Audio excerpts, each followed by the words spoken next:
want to create a program, they want to do that. That's great. What do you have right now to sell so we can get some money in the door? As far as thinking grow rich, is what do you intend to give for that amount? You have stuff to sell now, but you also want to be able to spend time creating stuff for the future that's sustainable. If you don't have any low-hanging, you do have low-hanging fruit. We can identify it pretty quickly. Everybody does. There is no such thing as something for nothing. We can sit here and be all abundant and fruitful all day long, but you're not going to get something for nothing. You have to give something back, give something to get something in return. What are you going to give for the money you're going to receive? That's just reality. Okay? Shannon LeBlanc, travel agent in Louisiana, started using the weekly success planner and the stuff that we put in place. She's one of the top romance travel agents in the country now. She uses to get focused. She's brilliant. She knows what she's doing. She's beautiful too. She wrote a letter to herself and she reads it out loud every day. And that's what she wants to accomplish. And she accomplished it. That's what I did with him. That's what I did with him. He took longer than he did. He's more stubborn. But sometimes you have to start changing yourself before the people around you change. And I have to do that too. And he reminds me every day I still have to do that. Okay, this is Shelley's philosophy, Business 101, how to have a profitable business. There's 4 parts to a profitable business. Not 4 parts to a business, 4 parts to a profitable business. Number 1 is creating the business, being the CEO. A lot of us are very good at that. We have all these great ideas. We're going to do this. I'm going to come up with a product. You have the vision. But part of being the CEO is directing what's going on. And that means, and he's very good at that, especially in his business, is you track. You track, you know what percentage is being opened. You track things. But you don't have to track everything. You pick what it is we're going to focus on, and we track that. So that way you can make the changes you need to make. So redirecting. The second thing is getting the business. This is where most people fall short. Getting the business is IPAs. That's marketing and sales that actually contribute to the bottom line. It's not marketing and sales like spending 4 hours on Facebook. It's marketing and sales where you take somebody's hand and you take them to the next step. For him, it's much more closer because it's a lower price and you're going to move him to the end line. But for somebody who has a higher end coaching program, there's going to be a few steps for that. But if you're not taking them to the next step, you're in running the business or doing the business, you're not getting the business. It's got to be something that contributes to the bottom line. It may not be money yet, but it's got to be the next step. That could be your opt-in, it could be a free webinar, a teleclass. You're building your list, you go out and speak, but you have the next step. Always a call to action. I never go to a networking event without setting up an appointment with somebody. Why do I do that? Without setting up an appointment with someone. So you know they'll be there. No, when I'm there. Like I'm going to go to a networking event, say I was going to go today for lunch. When I leave, I have something in my calendar. Well, because then you would be wasting your time. Exactly. And if there's not somebody who's a potential client, I look for somebody who's a potential partner. But I always set something up, because you know what the worst thing is oh my God, we should get together. Oh yeah, let's do, yeah, call me. And then we never call, right? I book it there. Let's book it now, because I'll forget. And I'll forget. I have to book my doctor's appointments out of the doctor for the next time, otherwise I forget, and I'm scrambling at the last minute trying to get in. Like this past week, that Lauren's going to kill me. Doing the business is the next piece. Doing the business is what Anthony, that almost everybody here is very good at. You love. That you would just die if you could just stay in this place all the time. Serving your clients with your passion and your gift. Serving, giving, doing the thing that you love the most. It's not creating, it's certainly not going out and selling or getting business. And the last piece is running the business. That is marketing and sales. It's not necessarily income producing activities, but it is necessary. That's accounting. That's putting other things in place, the filing, the operation. There are people who have businesses to run the business, because that's what they're good at. They're like them back there, they're all organized and stuff. It's a gift. So everybody here is at least good, awesome at least one of them. Which one's your strongest one? The gift. Anybody is really good at another one? Running the business. Running the business. She's really good at running the business. What are you really good at? Doing business. Doing and creating. You have a lot of good ideas. How about you? Which one? Probably creative. Creating. That's the most fun. So you and I are very similar. We want to create and then give it to someone else and move on. I don't sit here and do it. Yeah, I want to create and do, create and do, create. Which one's your least favorable one? Huh? Running? Running? All the runners in the back laughing at us. You shouldn't be laughing, you should be drooling. Yeah, well, it's really, are you paying attention to this, Dorita? We got a lot of people over here who can't do what you do. Okay. So, some of you know Nancy Matthews. She's the owner of WPN. I was working for them for 2 years, providing value, doing webinars for them, coaching for them, also grew their women's networking group to the largest chapter in the world. I got a testimonial out of it. Okay. Focus. Here's some quick tips on focus. Prioritize daily. Who does that? Besides the people in the back? You have to, right? Because that's how. So somebody who was failing school, and he got all A's his first semester in college. He never got all A's his whole life. But that's because he was very focused and he put those things in place. So you want to prioritize your daily planner. Even Lauren says, when I make a list, I do a lot better, right? Just put on a list, make a list, give me a list. So if you make that list and then prioritize it, what's most important? So the list is the definite plan, whether it's for the week or the day, but you need one, and you need the time in your calendar, time blocking in your calendar to actually do the planning. Because if not, when do you do it? When do you do the planning? If you're not putting it in your calendar, for me it doesn't happen if it's not in the calendar. And then the last part of this is from Think and Grow Rich. Write out a clear, concise statement of the amount of money you intend to acquire. That's part of the plan. Write out specifically what you're going to do. A business plan is that. Creating a plan. Time blocking your calendar. Telling yourself, making an appointment with yourself what you have to do. Okay?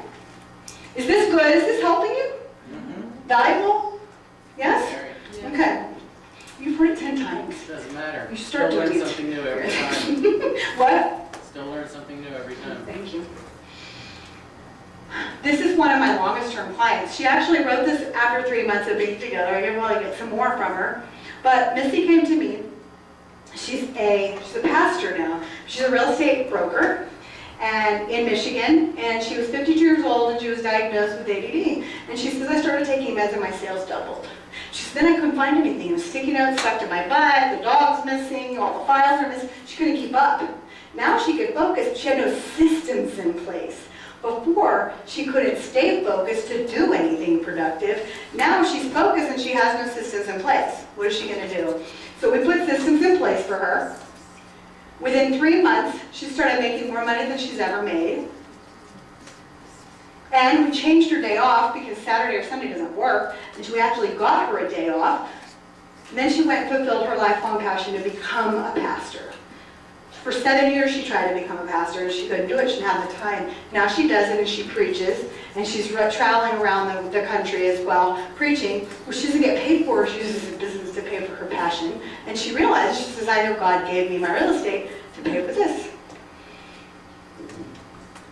So number 5, implementation. Who struggles with actually taking that step and moving forward?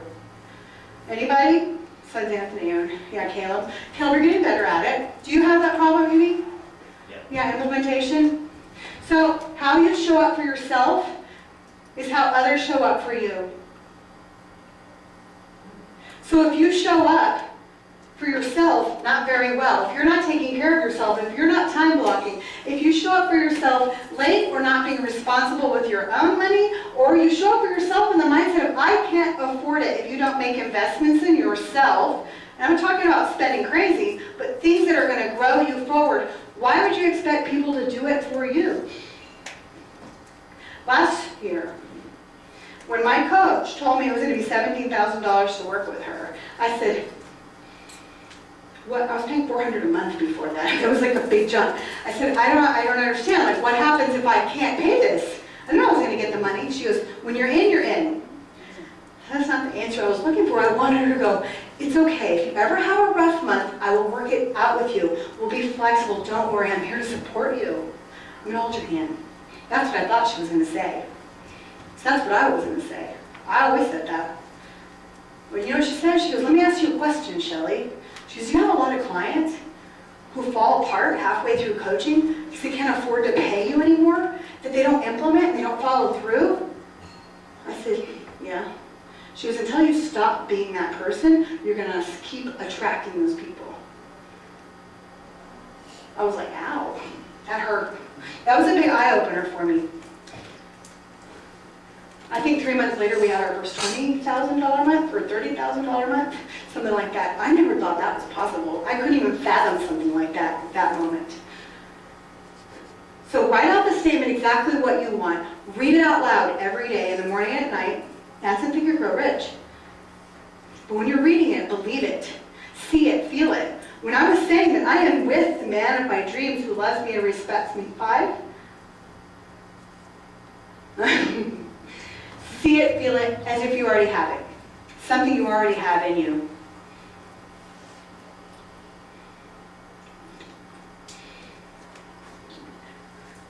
This woman right here, you're not from South Florida, you don't know who she is, but she's a big attorney in South Florida, and she got involved in Mary Kay because it was fun, right? Because I guess being in law is not so fun. So she's doing that, and on her free time, she's in Mary Kay. Guess what? In 4 months, she went top of the company. She built a big unit and became a director in 4 months. Meanwhile, running a full-time job as an attorney. She was having so much fun, she quit her job as an attorney. She loved it. She had a big unit. She came to me 6 months later. Everybody had disappeared. She was losing her car. She's having to pay the bills. She didn't understand what's going on, and while other people were on the witness protection program, is what she calls it. I worked with her the first month. She finished her best month of the year and was able to also finish her personal best in sales. She wanted to be on stage that year. She didn't make stage because we had like 3 months left before the goal, but right now she's #1 in her area now. And number 6 is team. Oh my God, this is huge. The team is huge. So you have to I want everybody to raise your hand, okay, and say, I promise to decide who's on my team today. Who's on my team today? So it doesn't matter what it looks like. It could be Caleb, who hired his grandmother to enter his cards into a spreadsheet, knowing she wouldn't charge him, right?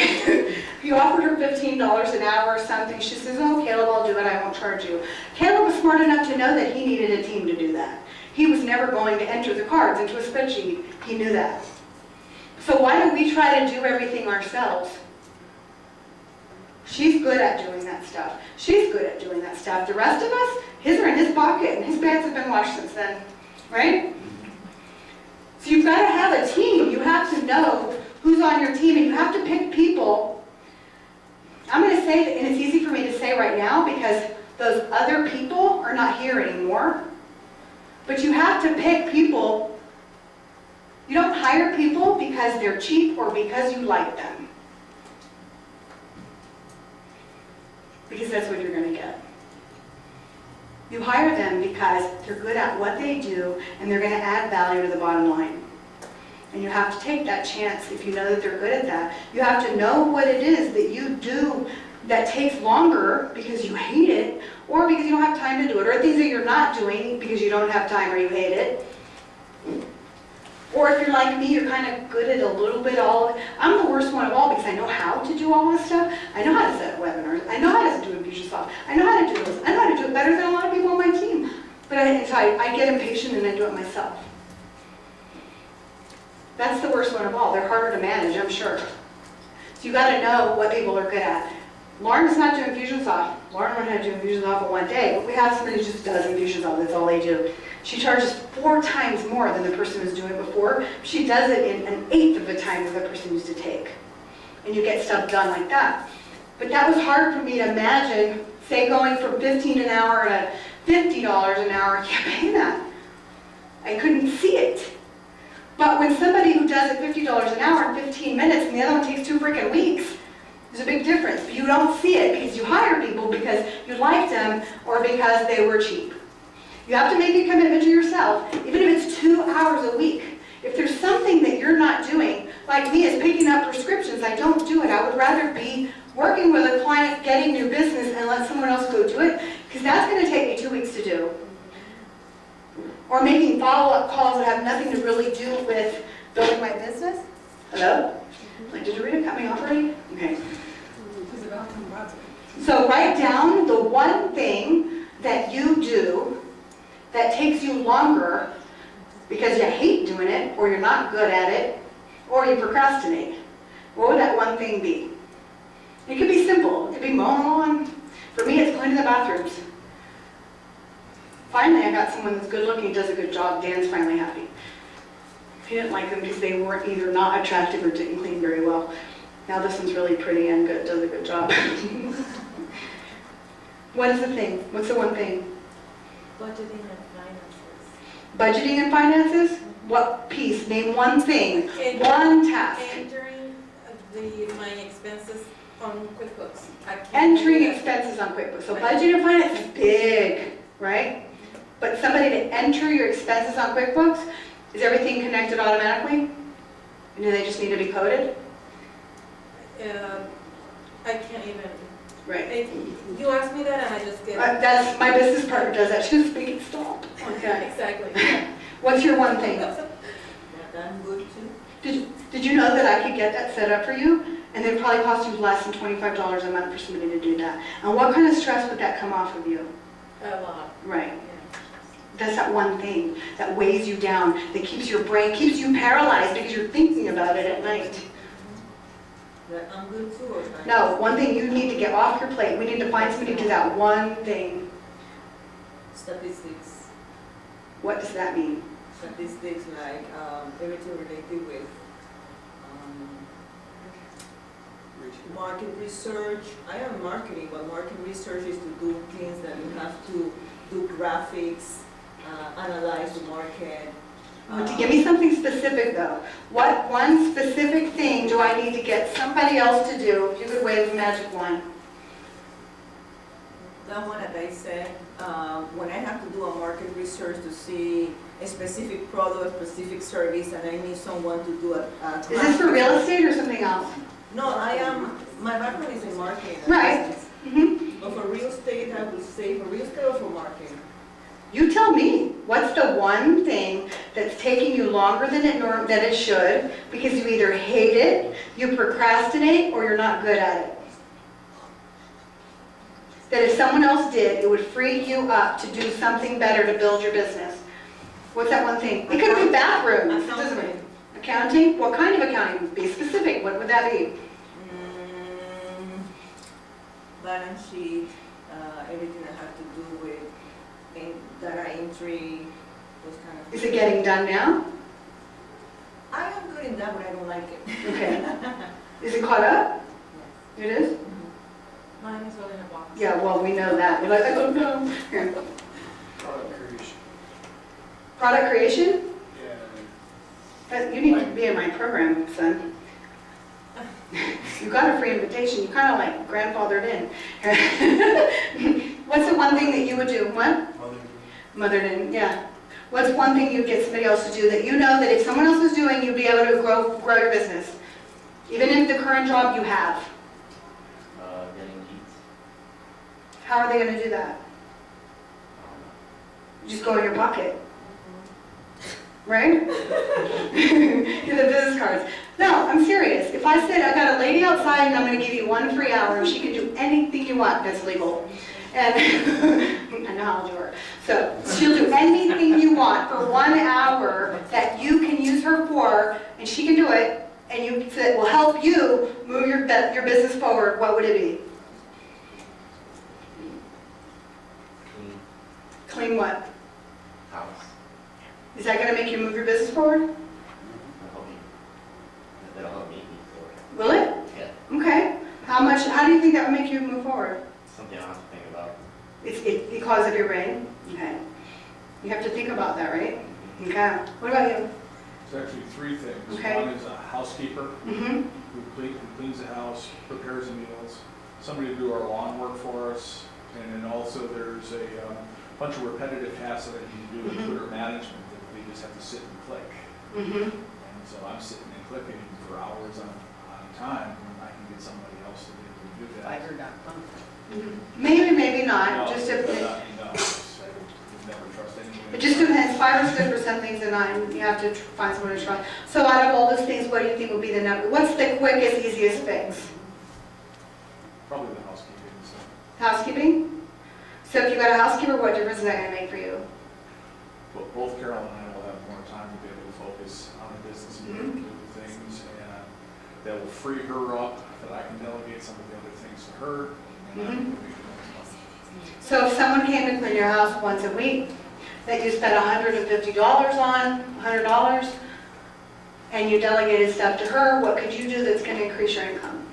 Be speaking more, Mhm. you know, to be able to present more for the Reverse Flight School, Mhm. looking for more clients, more speakers, authors, coaches who want to be able to build a bigger presence. Mhm. I can do that communication, build those relationships. Would you do it? Yeah. If you had that time, would you do it? Okay. What about you? Pay the bills on time. You want somebody to pay the bills on time? So how much money a year are you spending on late fees, Miss APD? We're Because I know not, people with ADD have higher late fees than anybody else in the world. we're not And missing. you have money in the bank. We're not missing any payments. Okay. It's just, we've just figured out the automated payments, but you have to go in and tell them which Mhm. one each month, so that's what we're doing.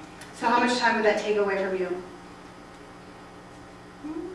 Probably 15 minutes a day, 3 times a week. So an hour and a half or something like that? What would that do for you? Oh, it would take the worry and the stress out of it, so it's not this nagging Mm-hmm. thought in the back of my And mind. what would you do without nagging thought? I would be more free to pursue my dreams. What's that? I don't know yet, I'm still dreaming. So that's why I don't have somebody who's still dreaming. Have you gotten any ideas today? Okay, good. What would you do? I have a team, but the thing I keep not being able to figure out how to do effectively is getting speaking gigs. Okay, To really have someone who knows how to go out on the internet, look for all the, there's what, 109,000 organizations. Mhm. It's how do I hook up to them, how do I contact them, and how do I get to be a speaker? okay. So what is something else that you could, if I told you that only you could get your speaking engagements, I'm not saying that's true or not, if I said you were the only one who could get it, what could you free yourself up to do so you could spend that time?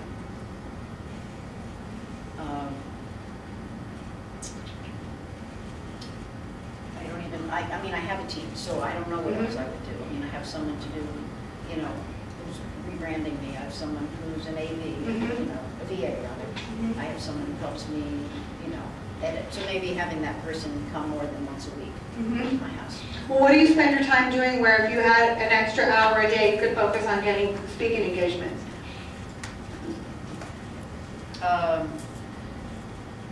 Following up, writing emails, Okay. you know. How much time would you need to do that? I mean, what would you need to hire? Could you hire somebody for an extra hour? If I had this person another day a week, Okay.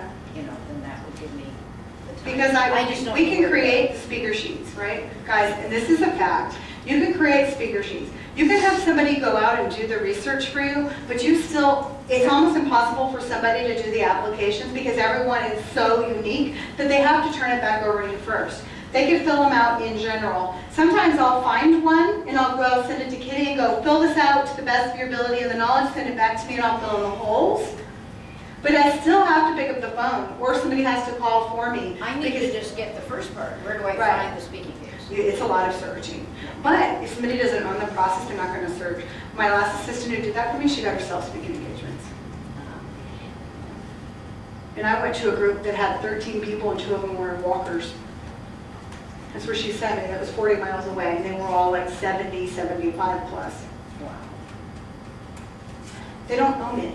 They don't know what you're looking for. Their heart's not in it. Now, if you could get someone to do initial research, and then, or at least Yeah. When you do the sheet that I gave you before lunch on who your ideal client is, then you can hand it to somebody and say, this is what you're looking for. What groups has this person? What groups has either the business owner? What groups do these stressed out IT guys that are 46 years old that are reading Playboy inside of PC Connection? What groups, where do they go? Then you start looking for those places for speaking engagements. Actually, well, it's the same project that I'm on right now. I'm calling it my email treasure hunt. You already have your acres of diamonds. Yeah. We all got it. Your emails, everybody that you've already been in contact with, all the business cards that you've had, all you gotta do is go back and talk to them. They all know somebody else that you can speak for. They all know somebody else in the industry. So going out and trying to cold call a bunch of associations that you know nothing. That's not gonna get you anywhere. So, Yeah, go like, talk to the people you know and let them introduce you. so we've been together for a day now, right? But you getting to know me, do you know people who have groups that you think maybe I'd be a good fit for to speak during lunch or something like that? Not locally here, but I'll look for But it. but would you would know maybe Tampa or somewhere else that you could even just refer me and I could say, hey, Gary Loper told me to give you a call. Possible, yeah. Especially if I had some for you, right? You could find some for me if I found some for you, right? I can send them my own group, right? But you're not playing well with me right now, but that's how you get, that's if I'm gonna go to I Texas. didn't Yeah. realize we were playing. I thought we were. Well, I'm not flirting because he's right there. I knew they flirt, right? Yeah, you know the flirt. But if I wanted to go to Texas, who's the first person I'm gonna call? I'm gonna be like, Dorita, hook me up. Like, because it's not even about getting business, I wanna write my trip off so I can go see my sister, right? But at least I can share my message. I have people in my program that are all out in Texas, but that's how I'm gonna get speaking engagement in Texas, not on the internet. And we think it is. I've submitted hundreds of applications that did not get a response. Where it matters is like, who knows somebody who knows, so I can call and go, hey, so-and-so told me to call you. All of the VP jobs I ever got were the same way too. It wasn't about sending in a resume, it was about picking up the phone and calling somebody and say, I sent in a resume, but Mark told me to call you. Then they're gonna call you back. So it is in your email box. But, so an assistant can't do that for you. So I'm running a little bit behind. Are you guys okay right now? And we're gonna go on a quick break? We okay? Okay, so I have a couple things left. So where's the next one? So here, once you figure out who your team is, you don't need somebody full-time, okay? I was at a point where I did, but you don't need somebody full-time. And also found, you know what I learned? There's no magical person can do all the things that you want one person to do. They don't. You can't do it, so why would somebody come work for you for less money and can do everything? If Lauren could also be Infusionsoft and an accountant and everything else she did, my God, I couldn't afford her at all. She wouldn't come work for me, she'd go work for the President of the United States or something. She could do all, she can't be perfect. But those people don't exist. So you have to find people who do those pieces. It's hard when you're a small business owner because you don't have a full-time job, especially those coming from corporate. Well, you had a full-time person who did marketing, you had a full-time person who did IT, and you had a full-time person, hell, in a big enough company, you have a full-time person who only does Twitter, right? But in our own business, we can't do that. You have to find somebody who will do these things for a couple of hours. You have to piece it together. The struggle is now managing it all, right? That's hard. Is managing all of the people and their personalities. The hardest job in the world is to manage people, not a business. It's people. Choose who your team is. Do you remember everybody said, I promise? So write down what you promise you're going to do when you leave. What one thing are you going to do different today, going forward, even in your current situation? You currently work selling phones. You told me, correct me if I'm wrong, that if you had somebody to come and help you clean, your brain would be jumbled, less jumbled. I'm going to use those words. And you would be able to do something different. What one thing different would you do? Be more proactive. What does that mean? How do I define it? How do I know if you were successful? What's the address in the GPS? A certain amount of small business clients at the end of the month. How many what? A certain amount of small business clients at the end of the month. You see what I was thinking? He's incorporating the entrepreneurial mindset into the business where he works for a corporate, and now he's going to start targeting small businesses because they have multiple lines, don't they? And because they need somebody to manage it for them, because they don't want to have to go stand in the store and deal with that BS. And you can do that for them because they get you, right? I like that. So who are you going to get to clean?